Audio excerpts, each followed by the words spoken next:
Hello, everyone. Thank you for joining us again. I'm delighted to have episode 2 with Ket Patel, consultant with Marlowe and also founder of Change Reactions. To thank you for staying with us and record episode 2. Really appreciate it, Ket. No worries. Man, so really appreciate your time. Last time we covered, building resilience. You talked a lot about sort of individuals and that sort of then the wider organizational adaptability, which I think was brilliant. If for anyone who missed it, please go back and have a look at episode 1. This time I want to talk about this ideology that we spoke about before, which really hooked my interest, and that's about democratizing change thinking within an organization. Talk me through that. So, what does that actually mean? What does it mean? It means that every individual in an organization, to some extent, has an understanding of how they personally navigate change and how that might play out in an organization, and so that they're aware organizations go through change all the time and that change might affect them and that they will have to have some sort of positive response to that. So, and the reason I think that that's important is I don't think people do recognize this in organizations. There's almost like you've got two halves. You've got projects over here, right? And they're in change mode. Like, we're building something new. It's going to do this, it's going to do that. We've got to connect that bit to this, all this kind of like new thinking. And then you've got the other side, which is the operations, which is we've got to keep everything like we've been running it the same, deliver high levels of service, give the clients what they want on the times they want it. And it's very much about protecting what's existing. And here it's very much about destabilizing what's existing. And they're just, they're poles apart. They think entirely differently. And I think that's where I use this word friction. There's a huge friction in most organizations where those two things come together, because it's a completely different way of thinking about the work to be done. And so when I say democratizing change thinking, I really want everybody in an organization to recognize that changes are constantly taking place and we have to respond positively in order to incorporate them into our business as usual and to grow the business and to take it to where it needs to go in the future. So that's kind of the heart of the idea. Okay, and then when it comes to that, if I'm a leader and I'm watching this, an organization, and I say, I saw this guy Ket Patel and I really love this idea of democratizing change thinking, we're going to do it in our organization, and then how do I start? So what's the starting point for leaders out there? Well, there's a couple of things. One of the things, I think there's some core things that change managers inherently kind of know, right? One is we need to ensure people understand how they personally deal with change. So, there's a couple of cool parts of coaching that I learned that helped me understand my own reactions to change, right? So we talked in the previous episode, if anyone hasn't watched it, about my sort of frustration sometimes with customer service.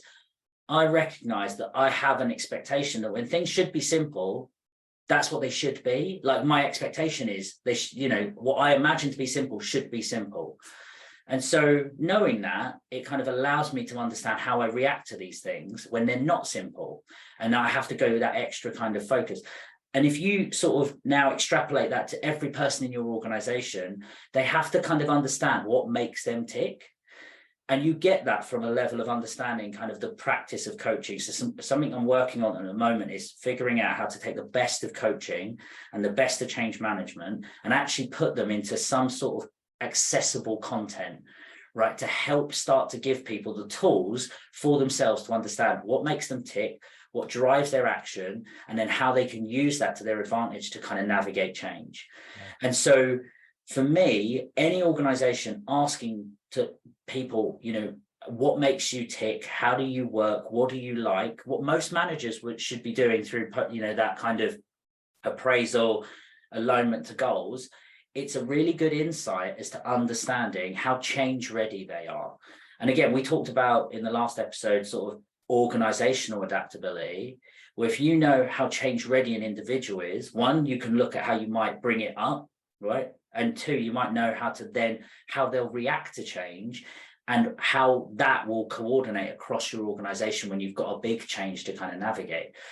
So that kind of that democratization is really about understanding individuals, but giving them some of the core skills between, in my understanding at the moment, and it might expand, is I definitely feel there's like some key things around coaching, which you learn about yourself, and change management, which helps you navigate organizational change. And bringing those two things together is a real powerful tool for individuals as well as organization. So would that be like, I guess, individuals democratizing change? I've got this image of like Lego bricks, and then if you put it all together, but each of the bricks forms its own part, and there might be different colors or different ways of working, different attitudes and emotions. But if everyone's doing their bit, then the whole thing gets put together well. That's just my own simple. That's just my own simple view. I think I forget the type of bird, but you remember is it starlings, birds that kind of flock, and they murmuration, that's the word so I imagine it like that. If every bird knows that all the other birds around it and looks at what they're doing, right, has an awareness, then when one changes, it just ripples, right? But that only works because every bird has an appreciation of what's going on around them and is cognizant of the wider organization, no matter, even though they're responsible for their own work. And that for me is the difference, is we're trying to create that level of awareness that change is a constant in organizations, not the status quo, which is what we try to get organizations to do, be status quo focused. And I think that's part of the challenge, right? Is like that we are in a position where we need to kind of harness this collective ability to kind of be ready for organization. But the crux is what we don't do is we don't look at how we develop our managers to be ready for uncertainty. We're actually developing them to try and be more predictable and more certain, because we want things to stay the same. We want managers to manage people to stay the same. Actually, we need to be managing them to navigate uncertainty. And they can only do that if they're comfortable in themselves, know how they tick, and also can manage and support their staff. So that's kind of where I think that democratization starts, looking at your line managers. And with that, am I making a bit of a leap here? But I'm making the assumption that would lead to an organization which is probably more innovative, and would actually, innovation is through its core, because nobody's scared to experiment or try new things. I would imagine it would. I mean, I don't try to encompass innovation as a kind of effective byproduct, because innovation kind of, for me, starts to think about, brand new ideas just emerging from places, right?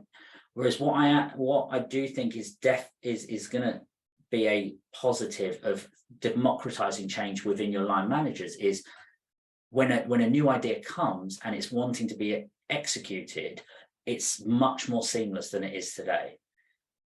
Right. So it might be a place of innovation. It might get people thinking, but what I definitely think it will do is it will help organizations navigate change much more rapidly, because the people in the middle responsible for executing the delivery of change through your operations are change ready, they're change aware. And that's, when I would love it, I say this every time I talk, I would love it if you didn't need to bring me into your organization to help you manage change. I genuinely would. I'd have to go and find something else to do, like maybe play the guitar professionally, which would take me a while. But if I could make my work to be able to help organizations navigate change for themselves better, right, and not need me to come back time and again, because they understand what change looks like for their organization, what level of kind of adaptability do we want, and how do we enable that in our operations teams as well as the project, then all of a sudden you've got an organization that has a level of adaptability that suits its business. And that's the other thing. I'm not saying every organization needs to be the most adaptable. It doesn't. It needs to be as adaptable as you need it to be. And you've got to find that sweet spot for your business. And that starts with how much do you need your managers to be adaptable to help navigate change? How frequently are you making changes in your organization? And what is there any risk in terms of democratizing change? So I know there'll be some leaders out there who the very thought of democratizing anything fills them with fear because they immediately lose control. So is there any risk there, or is it just about how you set it up? I think the main risk is more for the sort of people who are change practitioners and consultancies, if I'm honest. There is, you shouldn't need consultancies to come in, and from a business change perspective, you shouldn't need consultancies to come in and help you run business change or run your strategy of what volume of change you should put through your business, right? Because inherently you'll have an understanding of the cadence, the speed at which you can put changes through, and also the level of adaptability in your organization you're willing to accept, right? Because one restricts the other.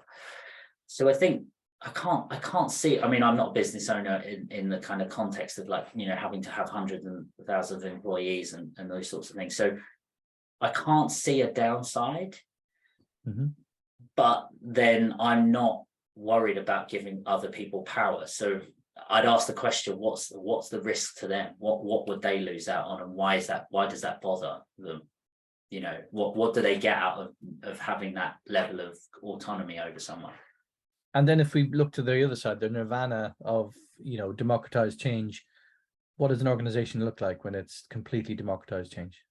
It's those birds flying around, going at whatever pace they want, changing direction whenever they need to together, and being able to respond to things, right? Like wholesale. And that for me is just the kind of holy grail, right? For organizations. And I do think increasingly it's going to be needed, because we're just seeing so many large external changes to organizations that we weren't planning. And it has such a long ripple effect within the business that it's really destabilizing. It's quite major shocks, which they'll start to hit more and more businesses from being successful. So if we don't start to put this into our business operating model, the more businesses I think will fail, because they just can't deal with these external shocks as effectively as they could do. Right. Wow. So obviously this is the end of episode 2, but before you go, like with everyone else, I'd just like you to think for a minute in terms of top tips. So we start with one, thinking of change reactions in mind.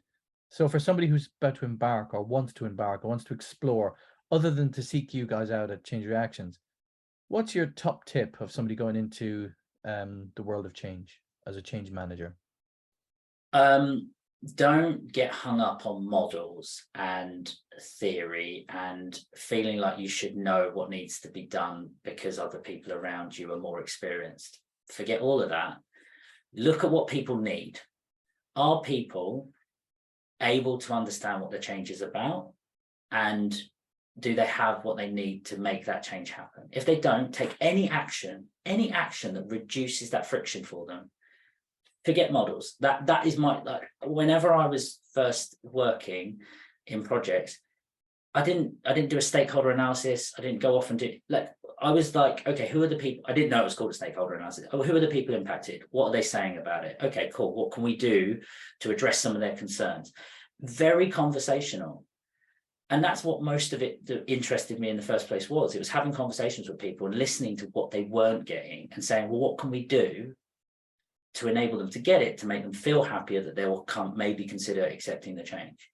And that for me is the crux of the work, right? Everything else is just making it easier, thinking about larger scales, all those sorts of things. So just treat it like a conversation where you're trying to help someone navigate something they don't understand and then take an action that helps them.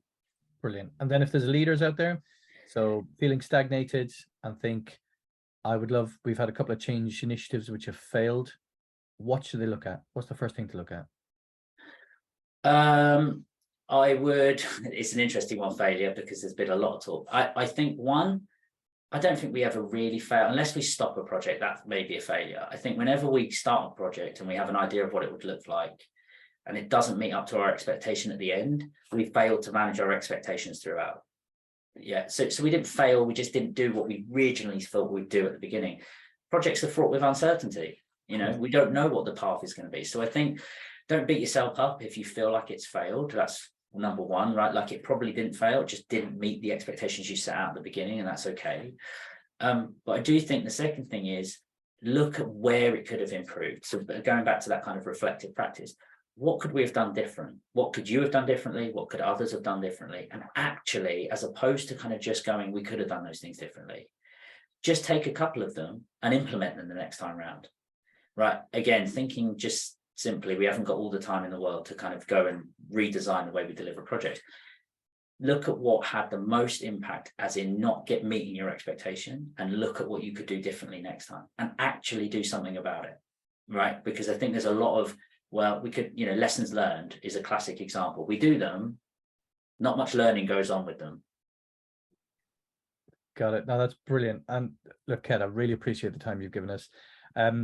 Just so people know, if they wanted to seek you out, Change Reactions, it's www.change-reactions.co.uk. Is that right? That's right. Yeah. Great stuff. And you've got live events. Yeah. And you've got some live events coming up, I think, as well in the future. You're planning. Yeah, we'll be doing a couple. We're doing 3 live events a year where we get practitioners together. No purpose, just get people together, have a laugh, have a drink, just talk about change. And yeah, so we'll be doing 3 of those a year.